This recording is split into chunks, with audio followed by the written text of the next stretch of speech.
ಎಲ್ಲ ಒಂದು ಕಡೆ ನಿಖಿಲ್ ವಿಚಾರಕ್ಕೆ ಬರೋದಾದರೆ ದೇವೇಗೌಡರು ಮೊಮ್ಮಗ, ಕುಮಾರಸ್ವಾಮಿ ಅವ್ರ ಮಗ ಅನ್ನೋ ಕಾರಣಕ್ಕೆ ಮೂರು ಸಲ ಅವಕಾಶ ಸಿಗುತ್ತಾ, ಅಥವಾ ಇದು ಪಕ್ಷಕ್ಕೆ ಪಾಸಿಟಿವಾ ನೆಗೆಟಿವಾ ಹೇಗೆ ಅಂತ? ಆ್ಯಕ್ಚುಲಿ ಸರ್, ನಿಖಿಲ್ ಕುಮಾರಸ್ವಾಮಿ ಒಳ್ಳೆ ಯುವ ರಾಜಕಾರಣಿ ಸರ್, ಎರಡು ಮಾತಿಲ್ಲ.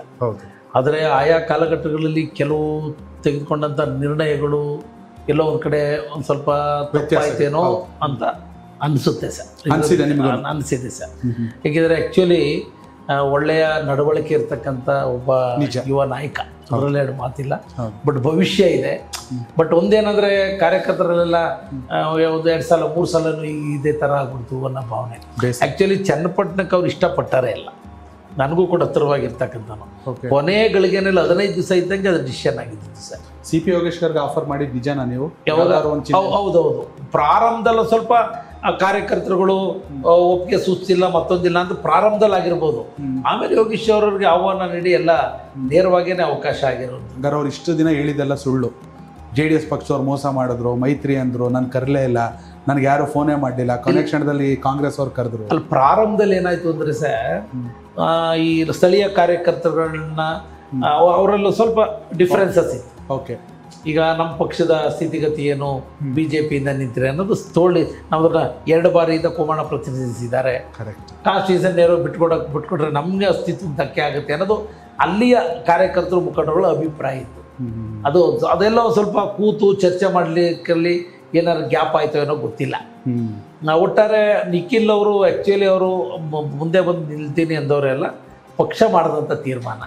ಜೊತೆಗೆ ಸ್ಥಳೀಯ ಮುಖಂಡರುಗಳು ಅಲ್ಲೇನಾಯ್ತು, ಅಲ್ಲಿ ಕಾರ್ಯಕರ್ತರು ಮುಖಂಡರುಗಳನ್ನ ಉಳಿಸ್ಲೇಬೇಕಾಯಿತು. ಚನ್ನಪಣ್ಣ ಅಂದರೆ ವರದೇಗೌಡರ ಕಾಲದಿಂದನೂ ಅಲ್ಲಿ ಒಂದು ರೀತಿ ಅದು JDS ಪಕ್ಷಕ್ಕೆ ದೇವೇಗೌಡರಿಗೆ ದೊಡ್ಡ ಶಕ್ತಿ ಕೊಟ್ಟಂಥ ಒಂದು ಕ್ಷೇತ್ರ. ಆ ನಿಟ್ಟಿನಲ್ಲಿ ನಿಂತರು. ಆದರೂ ಅವರು ಎದೆಗುಂದಿಲ್ಲ ಸರ್.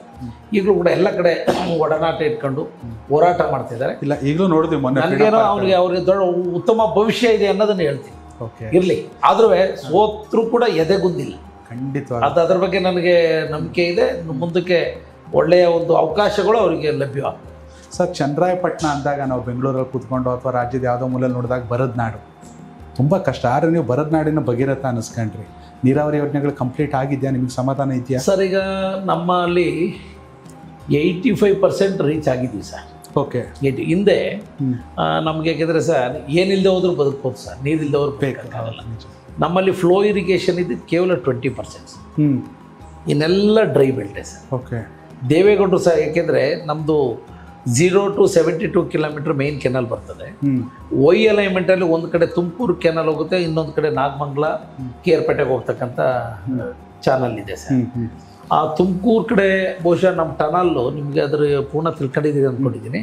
180 ಅಡಿ ಆಳದಲ್ಲಿ ನೀರು, ಭೂಮಿ ಲೆವೆಲ್ನಿಂದ ಆಳ 180 ಅಡಿ ಆಳದಲ್ಲಿ ನೀರು 9.25 ಕಿಲೋಮೀಟ್ರ್ ಸುರಂಗದ ಮೂಲಕ ಅಲ್ಲಿ ಎಕ್ಸಿಟ್ ಆಗುತ್ತೆ. ಹೌದು. ಅದು ನನ್ನ ಪ್ರಕಾರ ಇಡೀ ಬಿಗ್ಗೆಸ್ಟ್ ಟನಲ್ ಇದ್ದು ಏಷ್ಯಾ ಖಂಡ ಅಂತ ಗೊತ್ತಿಲ್ಲ ಹೇಳ್ತಿದ್ದಾರೆ. ಅದೆಲ್ಲ ಸೀಪೇಜ್ ಎಲ್ಲ ಫುಲ್ ಇದ್ರ ಬಗ್ಗೆ 2-3 ಸಲ ಹೇಳಿದ್ರು. ಹೌದು ಸರ್, ಅದಾಗ್ತಿರೋಂಥದ್ದು. ಆವಾಗ ದೇವೇಗೌಡರು ಸಾಹೇಬರು ಬಾಗೂರ್ ಲಿಫ್ಟ್ ಇರಿಗೇಷನ್ ಅಂತ ಒಂದು ಅದನ್ನು ಮಾಡಿಸ್ಕೊಟ್ರು. ಆಮೇಲೆ ನವಿಲೆ ಲಿಫ್ಟ್ ಇರಿಗೇಷನ್ನು ಅವರೇ ಸೂಚನೆ ಕೊಟ್ಟು ಮಾಡಿದ್ರು, ಆ ಭಾಗದಲ್ಲಿ ನೀರಾವರಿ ಆಗಬೇಕು ಅಂತ. ಆಮೇಲೆ ನಾಗೇಗೌಡರು ಇರಿಗೇಷನ್ ಮಿನಿಸ್ಟ್ರಿದಾಗ ಅದು ಉದ್ಘಾಟನೆ ಆದಂಥ ಸಂದರ್ಭ.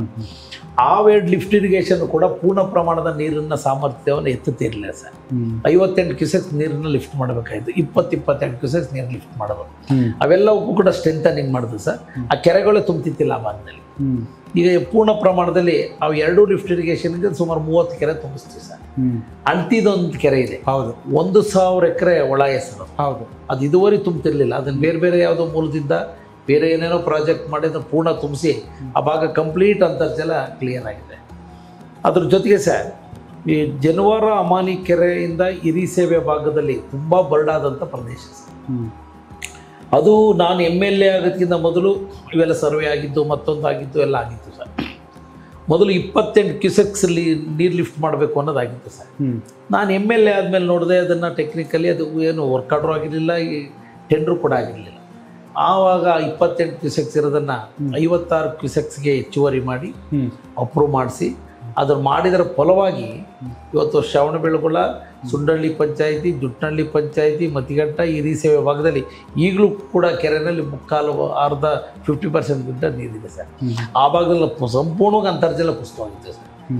ಸ್ಪೇಸ್ ರಿಪೋರ್ಟ್ ಪ್ರಕಾರ ಸರ್ ನಮ್ಮ ತಾಲೂಕು 80% ಏರಿಯಾದಲ್ಲಿ ಬೋರ್ವೆಲ್ ಕೊರಿಬಾರ್ದು ಅಂತ ಡೈರೆಕ್ಷನ್ ಇದ್ದಿದ್ದು ಸರ್. 80%. ಓಕೆ. ಇದು ಬ್ಲ್ಯಾಕ್ ಏರಿಯಾ ಅಂತ ನಿಗದಿಯಾಗಿದ್ದು. ಓಕೆ. ಇವತ್ತು ಬಹುತೇಕ ತಾಲೂಕಿನ ಬ್ಲ್ಯಾಕ್ ಏರಿಯಿಂದ ಹೊರ ತರುವಂಥ ಕೆಲಸನ ಮಾಡಿದ್ವಿ ಸರ್. ಓಕೆ. ಅದಾದಮೇಲೆ ಕುಮಾರಣ್ಣವರು ಮುಖ್ಯಮಂತ್ರಿಗಳಾಗಿದ್ದಂಥ ಸಂದರ್ಭದಲ್ಲಿ ಒಂದು ಇದು ತೋಟಿ ಪ್ರಾಜೆಕ್ಟ್ ಒಂದು ಸರ್, ಕಲ್ಲೆ ಸೊಮ್ಮನಹಳ್ಳಿಯಿಂದ ಅಪ್ರೂವ್ ಮಾಡಿದ್ರು. ಆಮೇಲೆ ಆಲ್ಗೋಡ್ನಳ್ಳಿಯಿಂದ ಅವಾಗ ಆಗ ಮನೆಯ DCM CK ಅವರು ಕೂಡ ಇರಿಗೇಷನ್ ಮಿನಿಸ್ಟ್ರು ಒಂದು ಪ್ರಾಜೆಕ್ಟ್ ಇದ್ದಾಗ, ಕಲ್ಲೆ ಸೊಮ್ಮನಹಳ್ಳಿ ಇದ್ದಾಗ ಅವ್ರು ಇರಿಗೇಷನ್ ಮಿನಿಸ್ಟ್ರ್ ಇದ್ರು ಅಲ್ಲಿ ತಮ್ಮ ಗಮನಕ್ಕೆ. ಓಕೆ. ತೋಟಿದ್ದಾಗ ಅದನ್ನು ಎಕ್ಸ್ಟ್ರಾ ಅದನ್ನು ಅಪ್ರೂವ್ ಮಾಡಿ ಕುಮಾರಣ್ಣವ್ರು ಬಂದಾಗ ಟೆಂಡರ್ ಮಾಡಿ ವರ್ಕ್ ಆರ್ಡರ್ ಮಾಡಿದೋ. ಅದೊಂದು 25 ಕೆರೆಗಳದ್ದು ಸರ್. ಈಗ ಆಲ್ಮೋಸ್ಟು 90% ಕಾಮಗಾರಿ ಮುಗಿದಿದೆ. ಅದೀಗ ಈ ಹಂಗಾಮಲ್ಲಿ ನೀರೆತ್ತುವಂಥ ಕಾರ್ಯಕ್ರಮ ಮಾಡ್ತಾ ಇದ್ದೀವಿ. ಅದ್ರ ಜೊತೆಗೆ ಕಲ್ಲೆ ಸೊಮ್ಮನಹಳ್ಳಿ ಲಿಫ್ಟ್ ಇರಿಗೇಷನ್ ಅಂತ ಇದೆ ಸರ್. ಅದೊಂದು 30 ಕ್ಯೂಸೆಕ್ಸ್ ನೀರು ಅದೊಂದು 17 ಕೆರೆಗಳಿಗೆ ಈಗಾಗಲೇ ಪ್ರಾಜೆಕ್ಟ್ ಪೂರ್ಣಗೊಂಡಿದೆ. ಕಳೆದ ವರ್ಷ ಟ್ರಯಲ್ ನೋಡಿ ಅದು ಕೂಡ ಆಗ್ತದೆ ಸರ್. ಆಲ್ಗೊಂಡಳ್ಳಿ ಲಿಫ್ಟ್ ಇರಿಗೇಷನ್ ಅಂತ ಒಂದು ಹಿಂದೆ ಚಿಕ್ಕದ ಪ್ರಮಾಣದಲ್ಲಿ ದೇವೇಗೌಡ ಸಾಹೇಬ್ರದ ಒಂದು ಕೆರೆ ಮಾಡಿಸಿದ್ರು. ಅದನ್ನು ರೇವಣ್ಣ ಸಾಹೇಬ್ರ ಗಮನಕ್ಕೆ ತಂದು ನಾವು ಕೂತು ಒಂದು 20-22 ಕೆರೆಗಳಿಗೆ, ನಮ್ಮದೊಂದು 8-10 ಕೆರೆ, ದಂಡಿನಹಳ್ಳಿ ಹೋಬಳಿಗೆ ಅವ್ರದ್ದೊಂದು 10 ಕೆರೆಗಳಿಗೆ ಆ ಯೋಜನೆ ರೂಪಿಸ್ತಕ್ಕಂಥದ್ದಕ್ಕೆ ಅವಕಾಶ ಆಯಿತು ಸರ್. ಇನ್ನೊಂದು ಗುಡೆ ಹೊಸಳ್ಳಿ ಲಿಫ್ಟ್ ಇರಿಗೇಷನ್ ಅಂತ ಹೋಗ್ತದೆ. ಓಕೆ. ಅದು KR ಪೇಟೆ, ಸಂತೆಬಾಚಹಳ್ಳಿ ಮತ್ತು ನಾಗಮಂಗಲಕ್ಕೆ.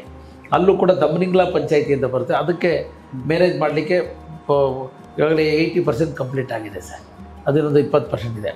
ದಿಡ್ಗಾಯಿ ವ್ಯಾಪ್ತಿದ ಮಾತ್ರ ಒಂದು ಸ್ವಲ್ಪ ಬಾಕಿ ಉಳಿದಿದೆ ಸರ್. ಆಮೇಲೆ Nuggehalli lift irrigation sir. Okay. ಹಿಂದೆ ಕನೆಕ್ಟ್ ಕರ್ನಾಟಕ ಇದು ನಿಮ್ಮ ನೆಟ್ವರ್ಕ್.